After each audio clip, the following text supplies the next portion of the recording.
560 days after closing off our country from the world, the Prime Minister has announced plans to resume international travel next month. Qantas will take off from Sydney on November the 14th, and for vaccinated Australians coming home, hotel quarantine is all but a thing of the past.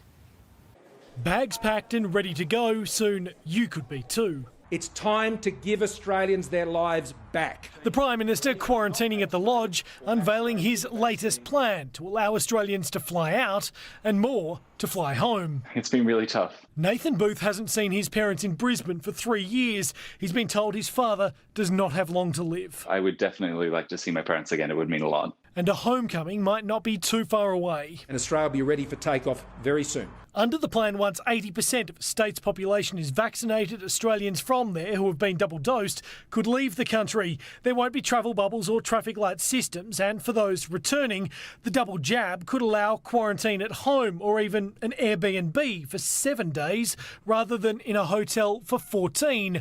That's if states come on board. And we're going to be open.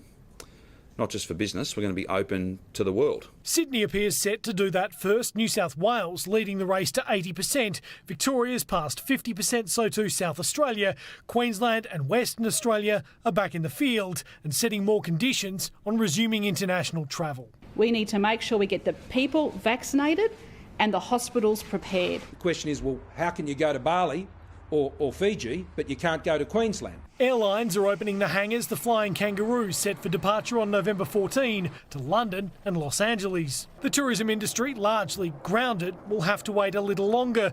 The focus on arrivals will be returning Australians and permanent residents. The industry's been losing over $3.5 billion a month. The prospect of opening up international travel has some predicting ticket prices will fall. The specials will come through in January, February next year, when there are a lot more planes, a lot more seats in the air. While the Prime Minister announces an overhaul to home quarantine while in quarantine, it's the existing arrangements he's indicating could prevent him attending the G20 in Rome and a major international climate summit in Glasgow next month. My first and most important group that I need to talk to about our plan is not overseas, it's right here in Australia. As is an election due next year.